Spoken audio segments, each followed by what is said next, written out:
of him. And we are equally honoured to have a man here, one of the first long-time Scientologists I interviewed in a group 7 years ago? 7 years ago. He rose to have very important roles from the time he joined Scientology in 1979 to the time he left in 2008. He can tell us all about that and give us some extraordinary insights. Please welcome my friend Paul Scooter Schofield.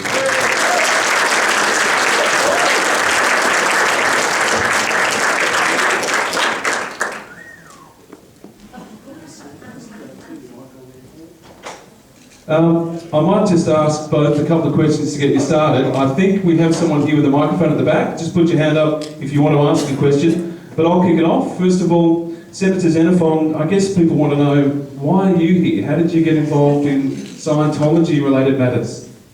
Well, you're to blame. Because Bryan was interviewing me about, 6 or 7 years ago on poker machines. And then somehow at the end of the interview we started talking about tax-free status and about Scientology. And I didn't realise that he'd already been running. I honestly didn't, because I don't watch TV. It's the secret of my success. I watch television. Neither do I just make it. That's how it happened. So I then did an interview questioning the tax-free status of Scientology, given the complaints about them. And then people like Paul contacted me and a whole range of others. And then I made that speech in the Senate. And it went from there. And we then had a Senate inquiry. I tried to get a Senate inquiry onto Scientology. And it was knocked back 3 times in the Senate, which is very unusual to knock back an inquiry completely out of hand. Well, I think an inquiry on I-Nor knocked back a few weeks ago. It has something more to do with Gina Reinhardt. But she's not a Scientologist. I don't think. Not that we know. So I thought, how am I going to ventilate these issues? So I put up a bill to talk about, a tax bill, about organisations getting tax-free status that they had to show there was a public benefit, which is based on the United Kingdom law. The UK, last time I checked, is a pretty robust democracy. They had their Magna Carta there for 800 years this month. And that was the vehicle, a legitimate vehicle, to talk about the issue of tax-free status. And all these people came out of the woodwork. You gave evidence. The Church of Scientology gave evidence. And a report came out where, interestingly, both sides of politics, the coalition and Labor senators, were pretty much on board saying we need to do something about this. They were actually quite shocked by what they heard. And we also heard evidence about the French system, where they have what's called Miviludes, which is an acronym for a cult-busting agency within the French President's office. Very interesting evidence. So it was a very useful, you can get on online, if anyone wants, they can email my office, it's a public document. It indicates there is room for law reform and that people are being vulnerable people, or people that you didn't think were vulnerable, get caught in this trap, and it's very hard to get out of it. And just quickly, by way of introducing Paul, for those who don't know about Paul, when we first met, he told Nick and I about the tragic passing of your 2 young daughters. It shocks me even now to talk about it. And you were then convinced to lie about the manner in which they died to protect the Church of Scientology. Why did you do that, Paul?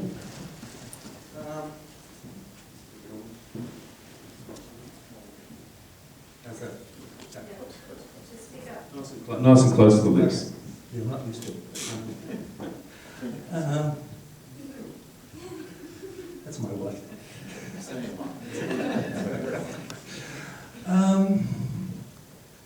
I think the last few minutes of that movie really explain that, because you get to a point where anything you do has to be judged with, is this good for Scientology or not? Now, losing a daughter is something incredibly hard to cope with. But when you know that if you don't push that aside and do exactly what's needed, there's going to be incredibly hard consequences for you. And that was the dilemma I was in, and I took what I thought was the right road, which was protect Scientology at all costs. And just to explain to people the reason that was required of him, one daughter, I think, fell down the stairs in the Church of Scientology, another swallowed some potassium chloride, which was on hand for the purification rundown they do. And both times you were convinced that it would be damaging PR for the church if police were informed that these deaths were Scientology related? Absolutely. I and my wife were both convinced that what we had to do was make sure that the name Scientology didn't come up. And when my second daughter died, we actually had a Scientologist suddenly become our very best friend and spent the next week and a half working with us, constantly trying to tell us that, no, she never gave things like potassium chloride to her kids, and no Scientologist she knew. And all of this time, we actually had my son and our baby daughter at the time removed by docs because we had 2 kids die. This was the second death, and they removed our kids for a week until we were finally able to get them back. And we've had this, as well as constant communication from various senior executives in the Office of Special Affairs in Sydney. Just one last question for Paul, I'll put to you now. Towards the end of the film there, Paul Haggis, the Oscar-winning director of Crash, said that he'd been in there 30 years and people were talking to him like he was an idiot, but he realised he was an idiot. He'd gone along with this for 30 years. You were in the church for 30 years, 29 years. Do you feel that way? You got me on video saying I've been a brain-dead zombie, and you keep playing that little It's really hard to explain, but what happens is you go stupid because you have so many thought-stopping mechanisms you put in place because you're a cult member. I'll give you one little example. Hubbard said that if anyone is critical, it means that they've committed crimes against the thing or person they're critical of. So when you see a criticism as a Scientologist, you automatically dismiss it because, well, that person's obviously done something bad with the thing they're criticising. So they criticise Scientology. Well, they've obviously done something bad with Scientology. You never go any further than that. And there's all these little booby traps that cults instill. And it's not just Scientology. I talk to people from other cults who escape. There's these little booby traps, these little firewalls that cut you off from yourself. And your IQ really goes down. And yet you are stupid. You do become a brain-dead zombie because you're just doing what you're told. Every day, you do what you're told. And there's that look when you talk to a Scientologist. You know straight away. All right, we're going to take some questions. You know what I'm talking about. I know that look. All right, well, yeah, just raise your hand. Please, if you could keep your questions fairly succinct and address them to any one of us or to all of us. We have a question over here. Yeah, testing 1, 2, 3. Sorry, just over here. We have a lady who was about to... Hi, my name's Annie. There's a couple of things I'm interested in about the film. First of all, I'm interested why they didn't actually present the matrix of thought, because I suppose for all of these people that are involved and giving money, and particularly celebrities as well, I'm wondering what it was that attracted them to Scientology. So I'm interested why that wasn't explained within the film, because when Paul sits here and says, he feels shamed and he's lost 2 daughters, I'm like, well, I really wanted that film to explain to me what it was that was like that, that beaming light that attracted everybody to it. And was it Hubbard who, did he actually have good intentions or not? Or was it the next guy, what's his name? Was it he who, as a lieutenant, took over that instigated the downfall? So, I'm sitting here still questioning that after seeing that film, and I'm wondering whether Paul can give me an insight into that. Scientology has the most amazingly organised selling program. You walk in off the street and I think, there's somebody down here cringing because she was a part of it in the Scientology organisation. Sorry. What they go for is what's called your ruin. So this is the thing that's supposed to be ruining your life.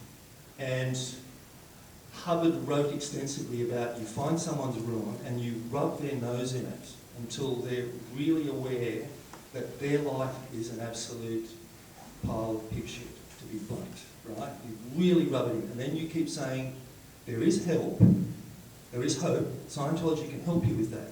And you keep at the person, you keep pushing the person further and further into themselves until they go, I really need to do something about this. Yeah, okay, it's $30, I'll try it. All right? That's what happened with me. It's $30. This was 35 years ago. $30 was nothing. So I went, okay, I'll try it. Didn't work for a couple of nights, and then it worked. Then I went, oh my goodness, I don't need to be doing these massive amounts of drugs and alcohol. I can actually solve my own problems. Then it's like, there's even better to come. Give us more money. There's even better to come. There's things at the very lower levels of Scientology that actually work. They're just basic psychotherapy stuff. And you're always promised it's going to be better. Give us more money. Better. Give us more money. And in conjunction with that, you're encouraged to take on the characteristics, the personality of L. Ron Hubbard, who's mankind's greatest friend. So you have to become more like Hubbard, and you have to become the super person. You have to become the God. So you're going down this road of being a God, and you're convincing yourself that you're doing better and better. I'm getting a parking space. Well, see, that's my ability. I've got a parking space. You know, it's laughable to me now, but Scientologists take that incredibly seriously because that's their proof that they're getting somewhere, and that's what keeps people in there. Just quickly, with the actors, they're not really Scientologists. Tom Cruise and John Travolta, they're not Scientologists like Anna and Dean were, or like Paul was. They do some courses, but they're fated. In a way, they're paid with coursework to be walking billboards and recruiters for Scientology. Tom Cruise is megastar. He does Scientology, so it must be good. How many people have joined Scientology because Tom Cruise and John Travolta were in it? That's a shameful question that both of those men should answer. On L. Ron Hubbard being mankind's greatest friend, Nick, you've met some great leaders. Scientology puts him up. Scientology puts him up on their website. I'd encourage you to look at it with the Pope, with Martin Luther King, with Nelson Mandela. Where does Hubbard rank in the pantheon of leaders that you've come across? He's very special. I might be accused of being xenophobic, but look, to me it's not a question of belief. I don't want to be fair here. You have. It's not what you believe in; it's how they behave. The Catholic Church has been involved in terrible cover-ups in other churches on abuse, and I've dealt with victims of abuse in Catholic Church and the Anglican Church in particular as an MP and a senator. But the difference is you don't have the Pope condoning it. You have the hierarchy of the church saying we need to fix this. And the difference is if you want spiritual enlightenment, in inverted commas, you don't have to pay squillions of dollars to get to each level, and that's the difference. And if you want to leave a mainstream church, the general rule is that you can leave it and that's it. You don't get ostracised and victimised and having video crews around stalking you. So that's what the difference is. So in terms of the answer, there's a line I should give you that John Faulkner, the former great senator, I don't know if he actually said this, but I think people said he wanted to say it when who was that senator who defected? He said, "Never speak ill of the dead." And when who's the guy who's a Quisling got him? Mal Colston, thank you. I've got a mental block. He said, "Don't speak ill of the dead." He said, "I didn't. All I said was, Mal Colston is dead. Good." Of course, L. Ron Hubbard didn't die. He dropped his body to continue his research on the fatal level. Question on the back there. You have the microphone. You have the microphone, sir. Thank you. Hello. Terribly sorry for your loss of your daughters, Paul. I have a question for three members of the panel. What is the church doing to help the young kids that are on drugs at the moment? Well, that's a great question because we have here a former senior executive of Narconon in Australia. He was running the place here for many years. He was involved heavily in Narconon, which is Scientology's front group for getting off drugs naturally. It's about $25,000 for a 5-week stay. The first 5 weeks is 5 hours a day in a sauna with vitamins and niacin and water, plus intensive Scientology workshops. It's all to recruit you into Scientology, although officially it has nothing to do with Scientology. Paul, what is Scientology doing to help kids get off drugs? opportunities, absolutely nothing. What you have is a lot of interesting public relations that they put out that seems good.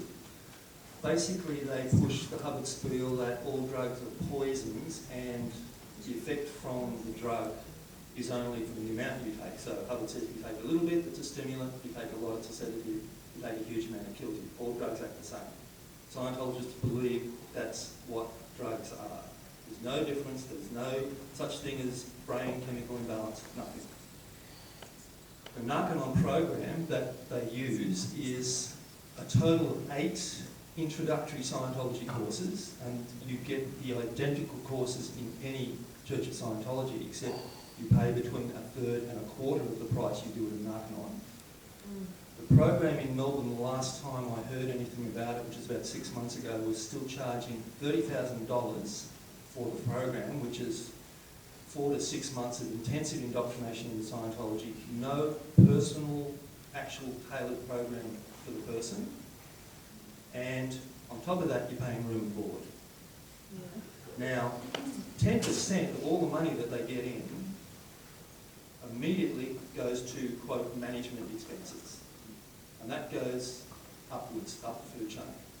Now, I know because I ran the Australasian area of Narconon for about 8 months, as well as I worked in Narconon Sydney, which was then up at Lower Mangrove, and I've worked down at Narconon in Melbourne. And I've done other stuff with Narconon as well. Most recently in Victoria, the only Narconon in Australia operating at the moment is in Victoria, in Warburton. The Victorian Office of Consumer Affairs issued an enforcement notice forcing them to put on their website that Narconon is not peer-reviewed, it is not medically sound, that all of their claims of success are completely false, and they've been ordered to post that on their website. You can go there and read that on their own website. Questions? Anyone with a microphone over here? Yeah, Mel Colston, he was really something, wasn't he? But I've got a great idea. How about we start our own but seriously... Bryanthology.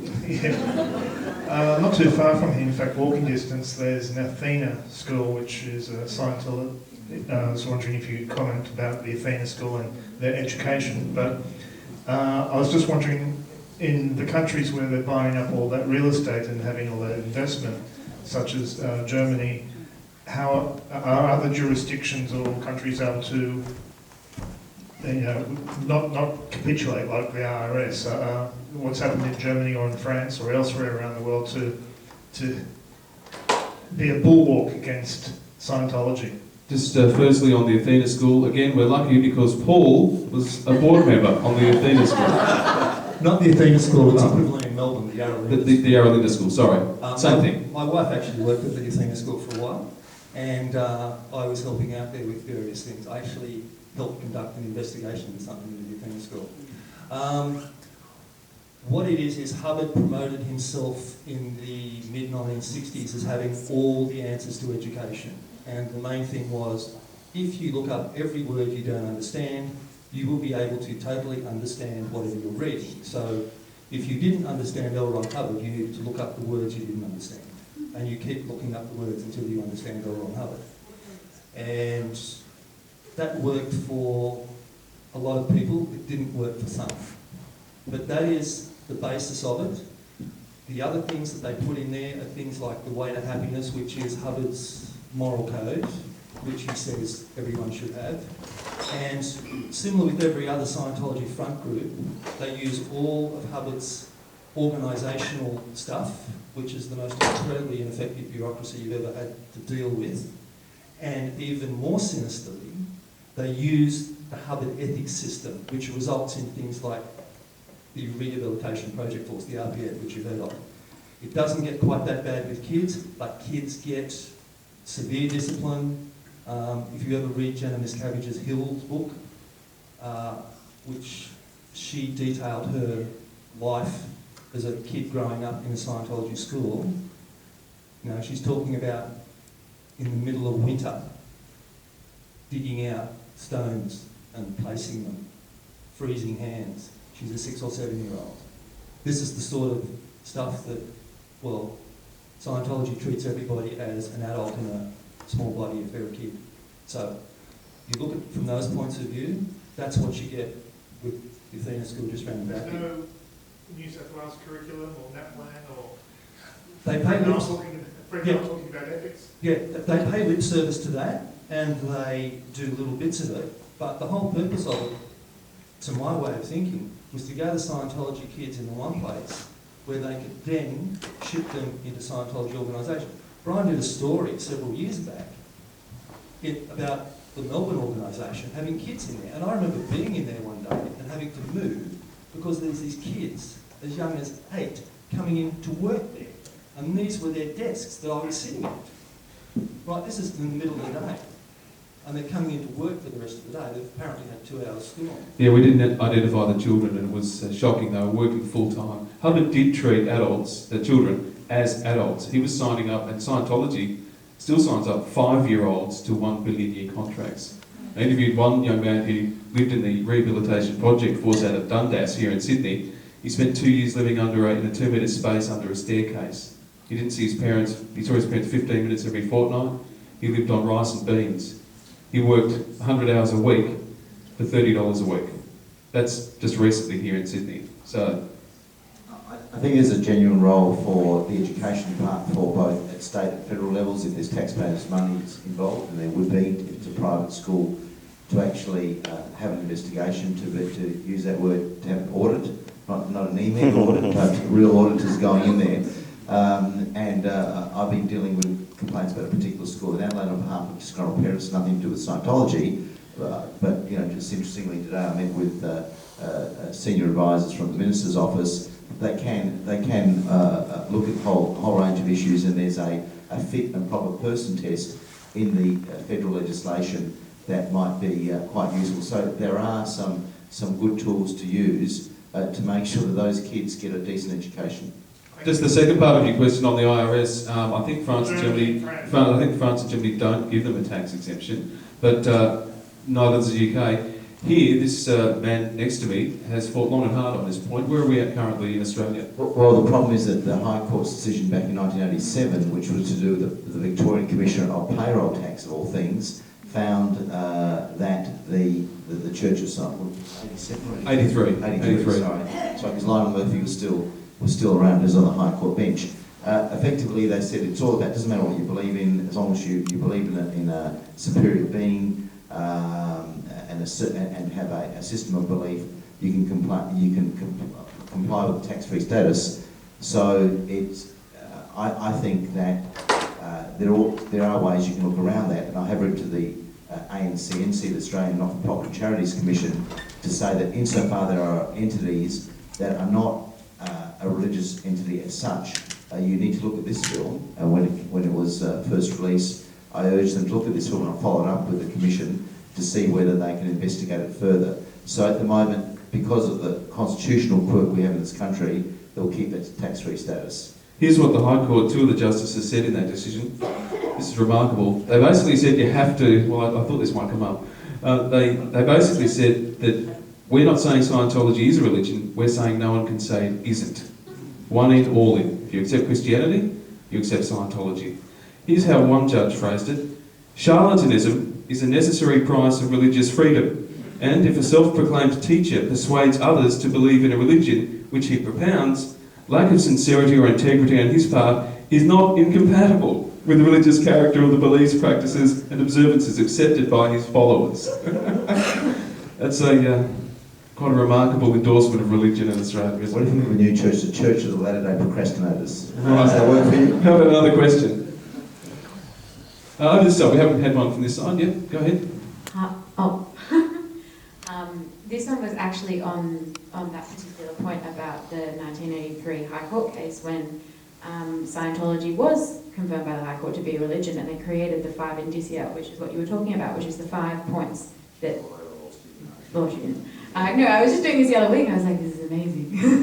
How did they get away with this? Because it actually started because I read a book called The Barefaced Messiah 2 years ago, which is, I don't know if anyone in this room has heard about it, it's really hard to come across this book because when it goes on sale online, Scientologists try and buy it up. And it was a factual account of archives, I think, released by a Scientologist archivist who defected from the church, and it's the true truer story of L. Ron Hubbard, I think, contrasted with the official story of L. Ron Hubbard. So what did you want to know? So what I wanted to know was, you're right that it's really hard to challenge a constitutional decision with regards to how you define religion, but do you see then any sort of avenue open to perhaps another constitutional challenge regarding the status of Scientology as a religion? Is there potential for this to be reviewed? Could a Scientologist member or someone with a cause for standing bring any sort of action to the High Court? Or can the tax laws be changed? It's been a while since I've read that decision. There might be a doctoral thesis for you in there as to whether it can be challenged. I think the issue is this. If people have been abused, if they have been either psychologically abused or physically abused, they can bring an action, as have other victims of other churches in different circumstances. There could be actions in terms of false and misleading conduct, deceptive conduct, and I think that there is scope. But that it'll be a brave person who takes on the court case, because if they lose, they could end up losing their house and all their assets as well. We have a legal system in this country, not a justice system. There's a difference between the two in terms of access to justice. I know that being a lawyer for over 30 years is true. Unless you're incredibly wealthy, you're not going to be able to run a case.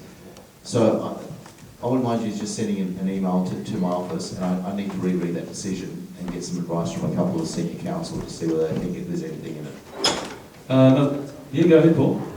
The other thing you've got to realise is that Scientology has a corporate structure that is deliberately cloudy. You cannot get to where the money goes. These buildings that are owned here aren't owned by the local congregation, such as it is. They're owned by a shell company in the US. Everything in Scientology is a separate legal entity. So if I decided to sue Church of Scientology Sydney or the Church of Scientology Melbourne because they had PIs chasing me and they were causing me harm, they caused me a little bit of harm, that's another story. There's no money in any of these entities. On paper, they're all in debt to the higher organisations for the training, the housing of their students, the materials, the copyrights. So this structure was really set up very well in the 1980s, and they moved money out from all of the churches that had it. They moved a lot of it offshore. It's a fascinating read, and I don't remember all the details. It was about 3 years ago that I read this.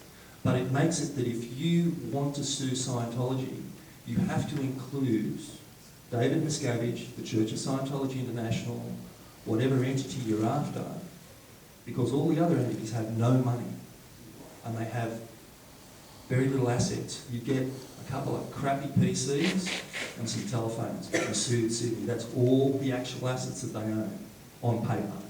Yeah, it's a great business structure. Now, before we take the next question, I'll just, I can see a few heads bobbling, so I'll just tell you a little funny story to wake you all back up again. I've done 80 stories on them over the years. I filmed in Los Angeles at the Celebrity Centre. I've interviewed just about everyone in that film we just saw. We were in Florida. We were invited by Tommy Davis down to film at the Flag Land Base, the world headquarters. And it occurred to me that I'd never seen a Scientologist in a wheelchair, or a blind Scientologist in any of the orgs, because they're not very productive workers. So, well, they were cured by Scientology, that's what it was. But it just occurred to me, and I was saying this to my camera crew in our hire cars we drove around. Well, sure enough, we were followed the whole time, and we're in the hotel and in black SUVs, just like the guy from Panorama. And the next morning, we rolled up to Flag Land Base and jumped out of the car. And there was a long flight of steps up to the landing. There was no ramp, and sitting on top of the steps was a lady in a black Sea Org outfit sitting in a wheelchair. And I said to Tommy, "Gee, Tom, I don't think I've seen a Scientologist in a wheelchair." And he said, "Oh, wow, that's really amazing. We've got so many, people with difficulties and challenges. It blows my mind you said that. It's amazing." And that's when you get really creeped out that they bugged our car and set that up. Yeah. No, she wasn't blind, but I hadn't said blind in the car. With a microphone, somebody? I think I'll be fine. I don't know if my mind is playing tricks, but it seems only open to rich white people. Is it, am I imagining that, or what? No, you're not imagining that. Rich white people are the fuel that keeps this machine going. They do take slaves from third world countries to run the hotels that they have for the rich white people. You see, I spent a total of nearly 2 years training in either LA or in Clearwater, Florida for Scientology. I think in that time there were maybe 3 Afro-Americans that I saw who were either working there or on study, the rest were whites. You see very few Asian people until they got into Taiwan. They got a foothold in Taiwan in the mid-90s and got a lot of doctors and nurses and people like that in who had money or had access to money, gambling money. It's all a matter of, the way it's put is we help the able become more able. So if you have money, you are automatically able. And if you have a good bank account, you would be welcome in Scientology because you're white and you're rich. You're right. It's spot on. I mean, I thought perhaps because some of the images, they're like 30 odd years ago, and there's the occasional Asian or black face in the documentary, but so they have there is a policy or a theory of, well, it's like a white master race. These features are only white. Well, I'm just trying to calculate. I think when I was training at Flag in Florida, there were maybe 5 Afro-Americans on the crew or in training at the time. And there would have been at least 1,000 people there. And I was pretty familiar with them because I was moving around a fair bit around the base. There may have been some that I missed, but it's mainly because the Afro-Americans do not have the access to money that the whites do. And there's an awful lot of really rich people who've been sucked into Scientology and had their ego stroked. Let's not forget that L. Ron Hubbard also said that we're just basically meat sacks. And really had no regard for, he said openly, creed, colour. We're really on a track, an infinite track. This is one of many. Scientology is the technology that can salvage the species, give it a future. Another question over here? Yeah, hi there. My name's Michael. I used to actually protest Scientology in Melbourne in 2011. I was hounded by private investigators and followed on trams and trains after multiple protests with the anonymous group. And just on behalf of everyone here, I'd like to thank all you guys for your time and efforts. Thank you, and maybe especially to Nick as well. I do remember sending him a few emails back in 2011, maybe 1 or 2 or maybe 5,000. But it's been my life's ambition to try to get in a day. It's been my